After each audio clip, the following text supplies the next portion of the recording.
This man had practically become one with the mattress. Every time night fell, he'd hide under the bed. He watched our every move while I pretended not to notice. And I played along with his little show the whole time. My name is Ren Jun. I used to be a thief. Now I'm unemployed. After my family home got demolished, we got 3 apartments and over 7 million. So I really didn't need to work hard anymore. Of course, not working doesn't mean totally giving up. After my parents died, I carefully invested that money. Later on, my assets grew to over 50 million. That's no small fortune. I never told anyone that money existed. I still wore cheap street market clothes. And I drove my old man's beat-up Jetta. Back when I was a thief, I learned one thing: never flash your money. I wasn't worried about thieves, I was worried about relatives. You might ask, if you've got all that money and don't enjoy it, then what's the point? Well, it's not the same thing. Having money is one thing. Whether you enjoy it is another.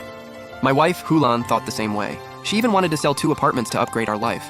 Maybe get a Maybach or some other luxury car. Of course I said no. I just told her to do her job. A dumb woman could never understand how men think. Besides investing, I also liked getting my hands dirty.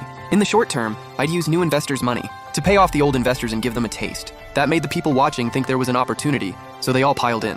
And once enough money came in, I'd declare bankruptcy and run with the cash. Honestly, I've lost count of how much I've scammed with that trick.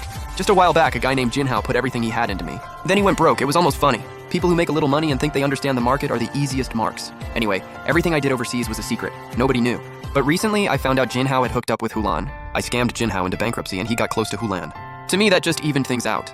But what's mine is mine. No one gets to take it from me. At first, I only wanted to warn Hulan. But when I found out the 2 of them were plotting to kill me, I changed my mind. This new bed is pretty soft. The day I lay on the new bed Hulan bought, I knew something was off. I mean, if you're getting married, you don't cheap out on the bed. There was a fat guy full of body grease hiding inside it. He hid well. A normal person would have never noticed. But as a thief, I'm ridiculously sensitive to breathing and heartbeats. They wanted to use this fat guy to kill me? Fine. Let's do this. That day, I really gave it my all and even got Hulan to praise my skills. Naturally, she was more than happy to praise me out loud, because both of us wanted to rile up the fat guy hiding in the bed. Come to think of it, Guojiang, Hulan, and I were all classmates. I knew Guojiang was obsessively into Hulan, and Hulan was using exactly that to get me killed.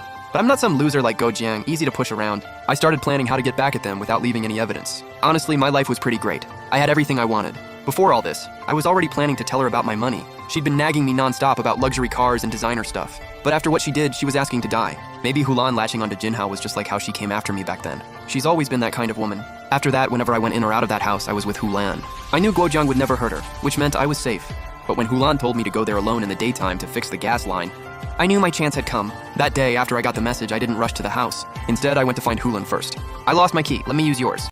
Hulan hurriedly handed me the key and told me to go fast. What she didn't know was, with one simple hug, I stole her phone. For a thief, that was child's play. I immediately texted Jinhao. My gas alarm is going off. Can you go check it out? It's at Building 2, Jinju Complex. In case he hesitated, I added, it's almost done. Once he agreed, I added one more thing. Keep it down when you go in. The neighbors already got annoyed. Don't piss them off again. Then I deleted the chat right away. Around then, Hulan noticed her phone was missing and went out looking for me. While she was gone, I put the phone back in her drawer. That way she'd think she just remembered wrong. Honestly, my plan was full of holes. The chat history on Jinhao's phone would have left traces, and the kindergarten cameras would have caught something too. But that didn't matter. As long as Guojiang killed Jinhao, then once Hulan called the cops, the killer, weapon, and motive would all be there. The police would close the case fast. That story was basically perfect. After all, I wasn't the one doing the killing, so what could the cops do to me? Now it was time to deal with Hulan. What the hell is that smell? I don't know, maybe the bed frame got damp.